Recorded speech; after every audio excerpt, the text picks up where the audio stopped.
Bismillahirrahmanirrahim. Assalamualaikum warahmatullahi wabarakatuh. Perkenalkan, Mas, izin, nama saya Hasbi Pratama. Hasbi Pratama. Umur umur 25 tahun. Kebetulan saya sebagai mahasiswa program doktor dari Universitas Pajajaran. Saya di sini ingin meminta tanggapan ya soal isu-isu yang baru-baru ini viral karena saya sebagai pemilik salah satu klub sepak bola yang bergulir di Liga 3 dan Bandung Premier League. Saya minta tanggapannya dari Mas Ketum, bagaimana tanggapannya tentang Indonesia yang baru-baru ini ada kepala daerah yang menolak hadirnya timnas Israel pada gelaran Piala Dunia U20 Indonesia, sehingga tuan rumah Indonesia telah dibatalkan oleh FIFA dan kemungkinan akan semakin dikucilkan oleh negara-negara lain. Karena hal tersebut, apakah itu akan mempengaruhi dan mematahkan semangat-semangat pemain muda di Indonesia untuk memajukan sepak bola Indonesia? Terima kasih atas perhatiannya. Assalamualaikum warahmatullahi wabarakatuh. Nah, Hasbi ya tadi ya. Tadi klub bola apa? Namanya? B1. B1. Singkatan apa? Oh, Hasbi. Kirain ada. Oke. Hasbi hebat juga ya punya klub bola ya. Sejak kapan punya klub bola? 2020. Wah, lagi pandemi dia bikin klub bola. Itu baru tuh. Itu sultan itu baru. Kelasnya sultan itu.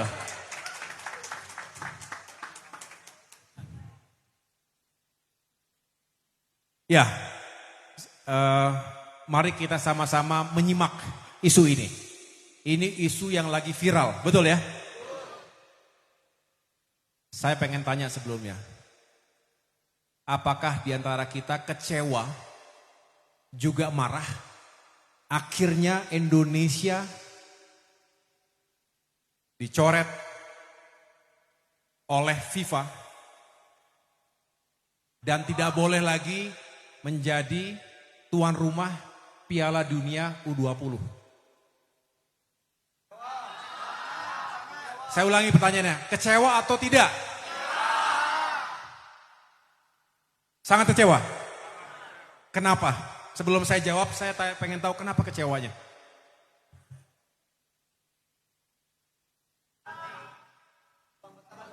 Kapan lagi? Peluang besar. Apalagi? Sudah membuang-buang anggaran. Merusak citra Indonesia di internasional. Akan dikucilkan.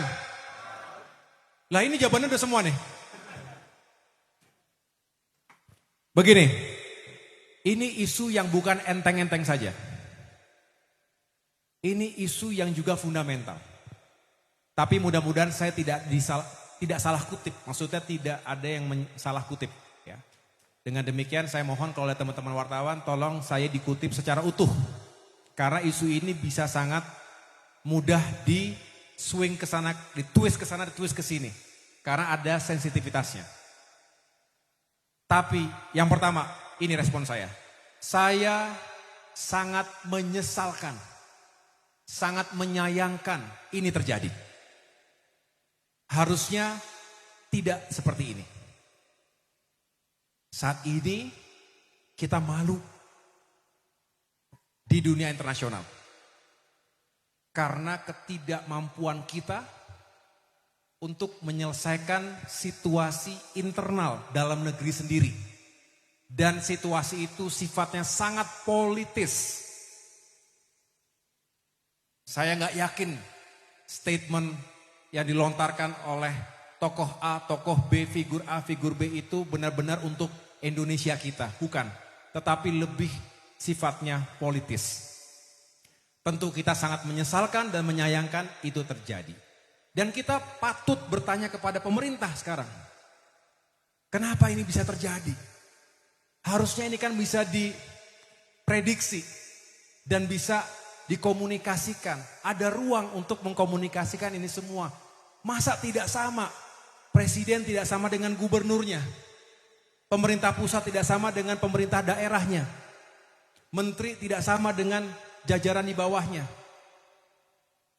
Ini negara macam apa kalau begini?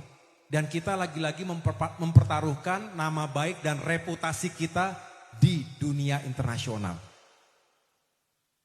Jadi satu sisi, kerugian kita adalah secara internasional. Di dunia kita buruk namanya. Saya nggak tahu tuh apa yang menjadi perbincangan di dunia sana, melihat kondisi persepak bolaan Indonesia termasuk yang dipolitisasi berlebihan.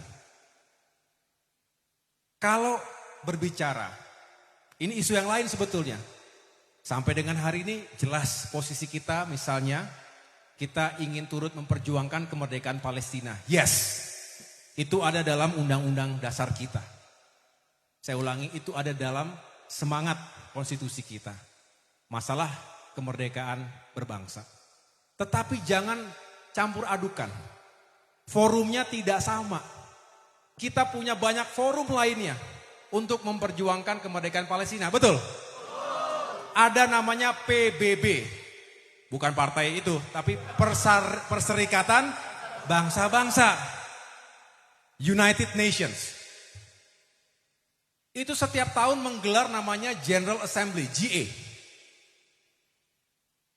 Kalau mau disampaikan di situ.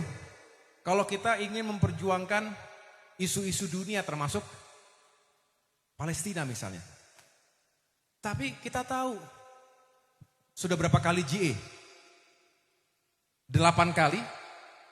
Sekalipun pemimpin kita tidak datang ke sana. Sekali lewat Zoom.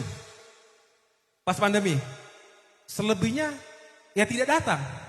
Padahal itu adalah forum yang baik untuk menyuarakan isu-isu dunia tadi, betul? Maupun ada forum-forum multilateral lainnya. Indonesia negara besar, negara G20. Bisa kita punya peluang seperti itu. Kita juga pernah menjadi anggota tidak tetap Dewan Keamanan PBB. 2019 hingga 2020. Indonesia jadi anggota tidak tetap Dewan Keamanan PBB. Seharusnya kita bisa bersuara lantang di sana. Bukan ujuk-ujuk, apa ujuk-ujuk itu? Itu bahasa Sunda ya? Hah? Oh ujuk-ujuk. Runtah, bukan runtah. Oh bukan. Naon deh runtah. Ujuk-ujuk, udah mau pelaksanaannya tiba-tiba ribut sendiri. Lah, kemana aja selama ini? Betul? Loh, ingin menjadi tuan rumah Piala Dunia itu kan harus bidding. Apa bidding itu? Ya ikut seleksi lah, ikut seleksi. Karena banyak juga yang pengen kan gitu. Indonesia 2019 ikut bidding, betul? Kemudian 2020 ditetapkan sebagai atau terpilih sebagai tuan rumah. Kemudian 2021 kepala daerah yang daerahnya akan menjadi lokasi pertandingan setuju.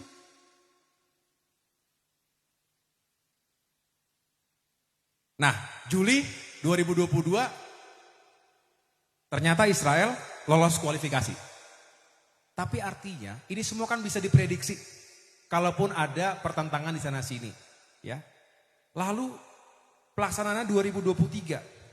Sebetulnya ada ruang untuk pembahasan yang luas juga untuk berdiplomasi. Tetapi lagi-lagi di ujung-ujung last minute tiba-tiba terjadi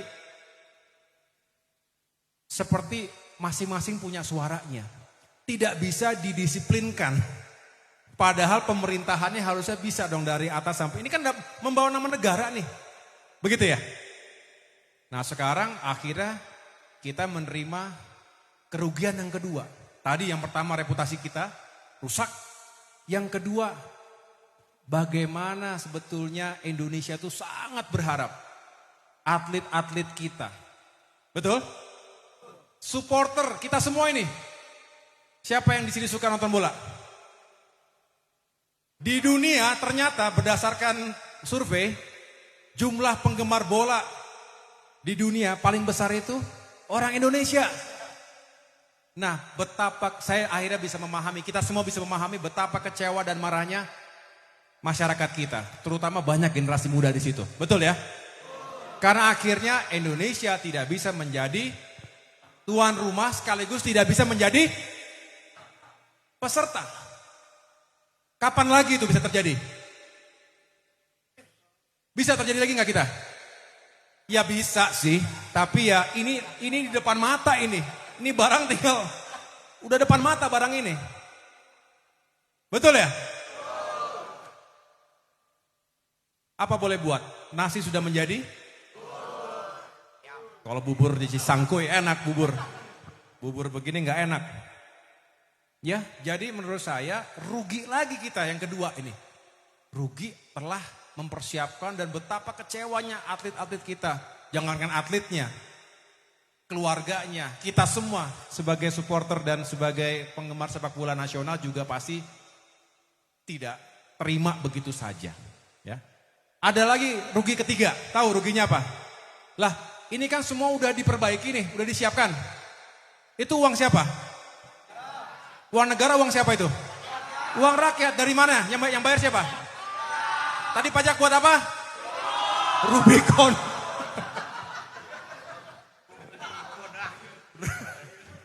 Aduh, bahaya juga nih.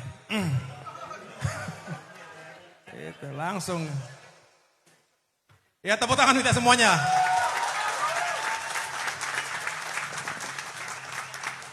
Jadi rugi lagi kita. Udah berapa stadion Indonesia yang diperbaiki, dipersolek supaya pantas dan siap menjadi tuan rumah tadi. Ya bukannya sia-sia tapi ya itu kan dipersiapkan untuk perhelatan akbar dunia. Itu rugi ketiga. Rugi keempat, ada lagi rugi keempat. Potensi benefit atau keuntungan ekonomi yang dihasilkan jika itu bisa dilakukan di Indonesia. Betul? Termasuk pariwisata, termasuk UMKM. Apa tuh? Tadi tuh termasuk tuh, cireng. Bakso aci, sorry. Ini ada yang mau ngasih juga nih. Oh, udah nunggu sini. Ini buat Piala Dunia. Makasih ya. Siapa namanya? Aris. Oke, foto dulu.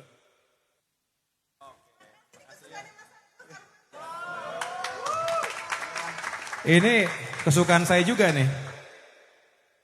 Ya, udah siap buat Piala Dunia padahal ini. Oke, nanti aja.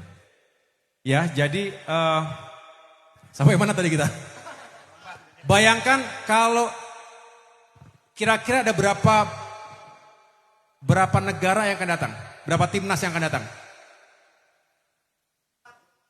24. Berarti 24 negara. Itu yang ikut jadi pemain kan? Belum lagi negara lain di dunia yang ikut meramaikan, ikut nonton. Jadi itu transportasi, itu hotel, akomodasi, restoran, UMKM semua. Lengit apa? Bener? Lengit. Oh wah bukan. Oh wah kasar. Sorry kasar. Sorry. Apa? Ical. Lemesin aja. Ical. Bukan runtah. Nih yang ngajarin runtah dia terus nih. Runtah terus.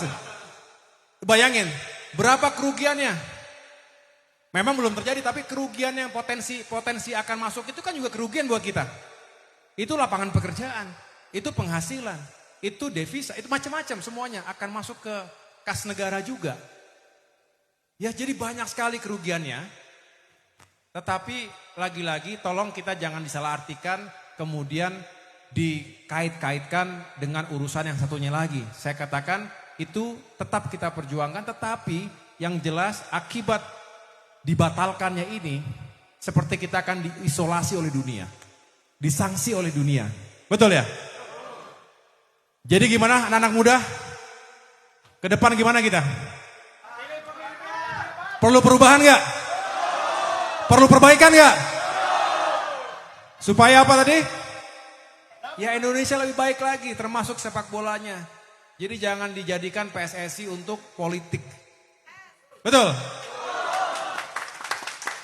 Kalau PSSI dijadikan alat politik, nggak akan bener olahraga kita, nggak akan bener sepak bola kita.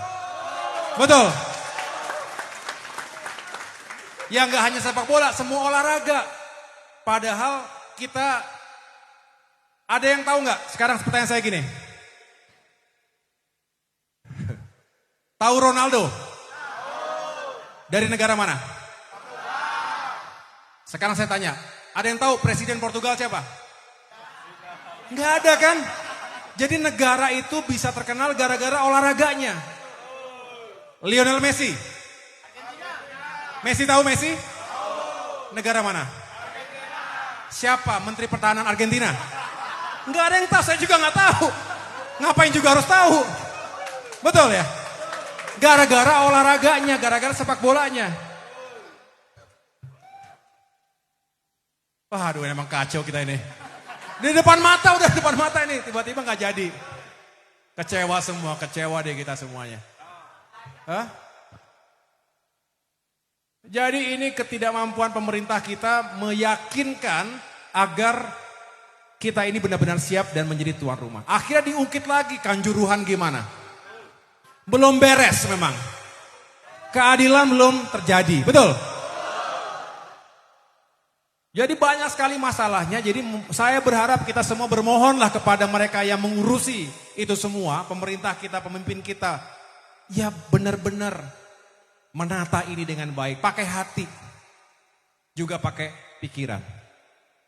Jangan pakai agenda politik, jangan pakai tujuan untuk meningkatkan elektabilitas. Betul? Kalau hanya itu yang dilakukan, nggak akan beres. Makin mundur, makin rusak. Ya, jadi teman-teman, saya nggak ingin menutup dengan rasa kesal di sini. Mari kita anak muda optimis lagi, balik lagi ya. Memang kalau kecewa itu nggak bisa sehari dua hari pupus ya, apalagi punya klub bola gitu kan. Tapi mudah-mudahan ke depan ada harapan baru, pemimpin baru, dan perubahan perbaikan yang kita usung bersama. Itu saja, terima kasih atas perhatiannya. Luar biasa Bandung Barat. Semoga sukses dan salam untuk semuanya. Terima kasih. Biasa. Wassalamualaikum warahmatullahi wabarakatuh. Waalaikumsalam warahmatullahi wabarakatuh.